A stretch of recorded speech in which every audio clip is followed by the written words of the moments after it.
আসসালামু আলাইকুম বন্ধুরা, আশা করি সবাই ভালো আছেন। এসইও ক্লার্ক ফ্রিল্যান্সিং মার্কেটপ্লেস থেকে আপনি একজন বায়ার হিসাবে কিভাবে সার্ভিস পারচেস করবেন সেই বিষয় নিয়ে আজকে বিস্তারিত কথা বলবো। তবে হ্যাঁ, বাংলাদেশ থেকে আপনি কিভাবে সার্ভিস পারচেস করবেন, যেই সার্ভিসগুলো আপনার জন্য পপুলার হবে বাংলাদেশ থেকে, যে এই সহজেই যে অর্ডার করতে পারবেন সেই বিষয় নিয়ে আজকে বিস্তারিত কথা বলছি।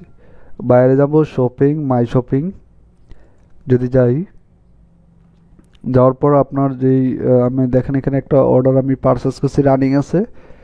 তো আমি এখানে ক্লিক করলাম, করার পরে সার্ভিসটাতে আমি যাচ্ছি।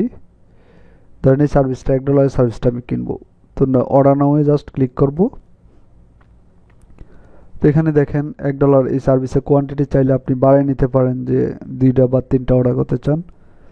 তারপর হচ্ছে এখানে এক্সট্রা সার্ভিস চাইলে আপনি অ্যাড করতে পারেন, টিকমার্ক দিলে অ্যাড হয়ে যাবে যদি আপনি কিনতে চান। দেন পেমেন্ট অপশনে যদি যাই, এখানে দেখেন বাম পাশে হচ্ছে পে ইউজিং, আর এখানে হচ্ছে কিছু পেমেন্ট মেথড আছে, এগুলো দিয়ে আপনি কিন্তু পারচেস করতে পারবেন। এখন আমি বাম পাশের বিষয়ে যদি যাই, এখানে মূল বিষয়গুলো একটু খেয়াল করবেন। অ্যাড ফান্ড হেয়ারে যদি আমি ক্লিক করি, এখানে লেখা কি transfer fund to your SEO clerk account balance. ধরেন এই যে এসইও ক্লার্ক অ্যাকাউন্ট, এখানে আমার $122 আছে। তো আপনি যদি এই আপনার এই এসইও ক্লার্ক অ্যাকাউন্ট যখন করবেন তখন তো জিরো ব্যালেন্স থাকবে। এখানে এই যে ব্যালেন্সটা অ্যাড করার জন্য এই ফান্ডে থাকবে, দেখাবে, শো করবে আপনার অ্যাকাউন্টে। তাহলে আপনার ফান্ডে অ্যাকাউন্টটা অ্যাড করে নিতে হবে আগে। তো কীভাবে অ্যাড করবেন, এখানে অ্যাড নিউ কার্ড, আপনার নাম, অ্যাড্রেস, সিটি, স্টেট, এগুলো কান্ট্রি ডিটেলস দেওয়ার পর কার্ড ইনফরমেশন, এটা হচ্ছে মেইন, ঠিক আছে। এই কার্ড ইনফরমেশনে এখানে কার্ড নাম্বার আপনার বসাবেন, অবশ্যই ক্রেডিট কার্ড নাম্বার। ওকে, ক্রেডিট কার্ড দিয়ে আপনি পারচেস করতে পারবেন। 1 নম্বর গেল ক্রেডিট কার্ড। ক্রেডিট কার্ড বলতে আপনি ডাচ বাংলাতে গেলে আপনি কিন্তু যদি অ্যাকাউন্ট থাকে ডাচ বাংলার, ডাচ বাংলা অ্যাকাউন্টে থাকলে আপনি যদি বলেন ডিবিবিএল ট্রাভেল কার্ড, আমি দেখাচ্ছি, যে কোনো ব্রাঞ্চে গিয়ে যদি বলেন আমি যে ট্রাভেল কার্ড করব এরকম দেখতে, ঠিক আছে। এই ট্রাভেল কার্ডটা যদি বলেন তাহলে হচ্ছে এই ট্রাভেল কার্ডটা দিয়ে আপনি হচ্ছে পারচেস করতে পারবেন। এটা একটা প্রিপেড ট্রাভেল কার্ড, ক্রেডিট কার্ডের মতো কাজ করে, যেটা আপনি ওয়ার্ল্ডের যে কোনো কান্ট্রিতে গেলেও আপনি ইউজ করতে পারবেন। তবে এর আগে আপনার কি করতে হবে, অবশ্যই ডলার ইনভেস্ট করে নিতে হবে। আপনার পাসপোর্ট থাকতে হবে, পাসপোর্ট দিয়ে বাংলা টাকা ওই কার্ডের মধ্যে ঢুকাইয়া সেটাকে ডলারে কনভার্ট করে নিতে হবে। পারচেস করতে গেলে কোনো কিছু অনলাইন থেকে বা ইন্টারন্যাশনাল মার্কেট প্লেস বা বাইরে গিয়ে এটা ইউজ করার জন্য। ওকে, তো ওদেরকে বললে ওরা হচ্ছে করে দিবে ইজি, একবারে খালি পাসপোর্টটা নিয়ে গেলে হবে, আর অ্যাকাউন্ট থাকলেই হবে, আপনার কোনো চার্জ কাটবে না। তো ইনভেস্ট করে নিতে হবে, অবশ্যই বাংলা টাকারে ডলারে ইনভেস্ট করে নিতে হবে। বা আপনার যদি অন্য ব্যাংকে কোনো ক্রেডিট কার্ড থাকে তাহলে তো আর কোনো সমস্যাই নেই। আপনি ক্রেডিট কার্ডের কার্ড নাম্বার বসাবেন, ক্রেডিট কার্ডে যেই মাস এবং ইয়ার সেটা আপনি হচ্ছে এখানে বসাই দিবেন, যেটা এক্সপায়ার ডেট আর কি। আর এখানে সিবিসি একটা 3 ডিজিটের কোড আছে, সেই কোডটা ইম্পর্ট্যান্ট। আসলে এটা কারোর সাথে শেয়ার করবেন না, ক্রেডিট কার্ডের এই ইনফরমেশনগুলো যদি শেয়ার করেন তাহলে কিন্তু আপনার ওই কার্ড হয়তো বা খালি হয়ে যেতে পারে। তো এখানে কার্ড ইনফরমেশন ইউজ করবেন। তারপর হচ্ছে আপনি পে, সর্বনিম্ন $5 আপনি কি আপনার এই অ্যাকাউন্টে রিচার্জ করে নিতে পারবেন। পে দিলেই আপনার হচ্ছে অ্যাকাউন্ট থেকে টাকা কেটে নেবে। ওকে, এখন আসি হচ্ছে আপনি এই ক্রেডিট কার্ড ছাড়াও এখানে যে অপশনগুলো দেখতে পাচ্ছেন নিচের, এই অপশনগুলোর মাধ্যমে আপনি কি আপনার এখানে ব্যালেন্সে রিচার্জ করে নিতে পারবেন। বাট এগুলো বাংলাদেশের ক্ষেত্রে এত পপুলার না, সবাই ইউজ করে না। পেপ্যাল, এআরটিএম, ক্রেডিট কার্ড, এগুলো 4টা অপশন আছে বাংলাদেশিদের জন্য, 4টা অপশন। এই 4টা অপশনের মাধ্যমে আপনি হচ্ছে পারচেস করতে পারবেন একবারে ইজি, এসইও ক্লার্ক থেকে।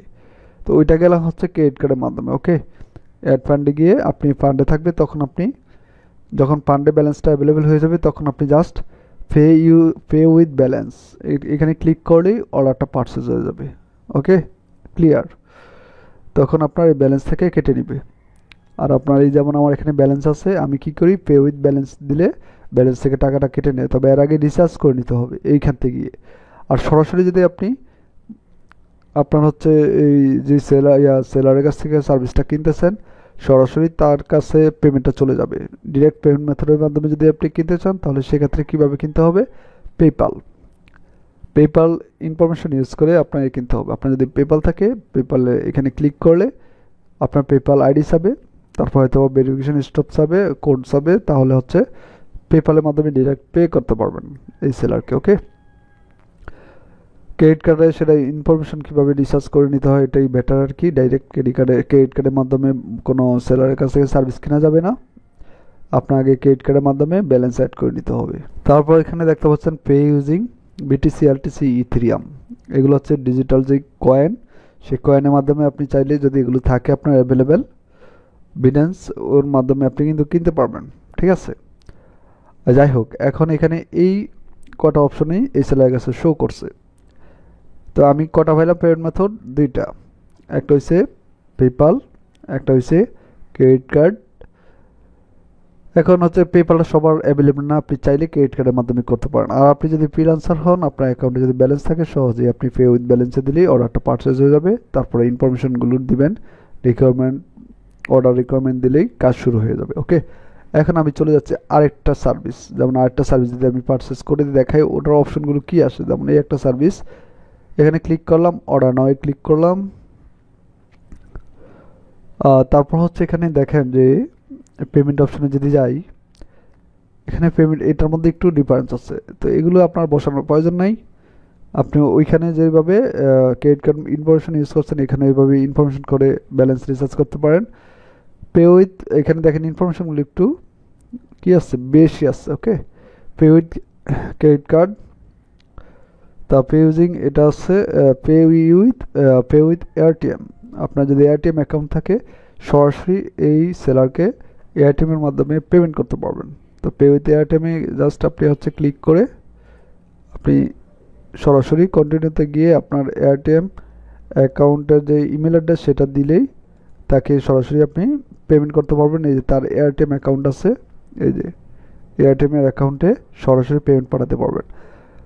ওকে, এখন হচ্ছে আপনি সরাসরি তাকে পারচেস করলে, কোনো সেলার যদি সার্ভিসটা ডেলিভারি না দেয়, সেটা ওই টাকাটা ব্যাক আনা মার্কেটপ্লেস কর্তৃপক্ষ দায়ী নয়। যদি আপনি ব্যালেন্সের মাধ্যমে অর্ডার করেন, এটা হচ্ছে বেস্ট, কোনো সেলারের কাছ থেকে প্রতারিত হওয়ার সম্ভাবনা কম থাকবে। কারণ তখন আপনার অর্ডারটা যদি আপনার সে ঠিকঠাক মতো ডেলিভারি না দেয়, আপনার সাপোর্টে কথা বলে ক্যান্সেল করতে পারবেন, পেমেন্টটা ব্যাক পাবেন। কিন্তু ডিরেক্ট পেপাল বা এয়ারটেলের মাধ্যমে যদি অর্ডার করেন কোনো সেলারকে, সে যদি ঠিকঠাক মতো সার্ভিস না দিয়ে টাকাটা আপনার মেরে দেয়, তাহলে কিন্তু আপনি এসইও ক্লার্ক মার্কেটপ্লেসের সাপোর্টে কন্ট্যাক্ট করে কোনো লাভ হবে না। ওকে, একমাত্র সেলার যদি আপনার ডেলিভারি ঠিকঠাক মতো না দেয়, ওটা আপনার সাথে আর সেলারের সাথেই যে এগ্রিমেন্ট, সেই অনুযায়ী তার সাথে ডিল করবেন এবং সেই অনুযায়ী অর্ডারটা করবেন অর্ডার দেওয়ার আগে। তারপর অন্যান্য যে ইগুলো আছে, পেমেন্ট সিস্টেম আছে, এগুলো হচ্ছে অত পপুলার না। হ্যাঁ, জাস্ট আপনি পেপাল, এআরটিএম, ক্রেডিট কার্ড, আর যদি অ্যাকাউন্ট ব্যালেন্স থাকে, আপনি ফ্রিল্যান্সার হন, পে উইথ ব্যালেন্সে ক্লিক করে অর্ডার করলেই আপনি যে কোনো service SEO clerk freelancing marketplace থেকে পারচেজ করতে পারবেন সহজেই। তো ভিডিওটি ভালো লাগলে লাইক কমেন্ট শেয়ার করবেন, সাবস্ক্রাইব করে পাশেই থাকবেন। ভালো থাকবেন সবাই, সুস্থ থাকবেন। আল্লাহ হাফেজ, সালামু আলাইকুম।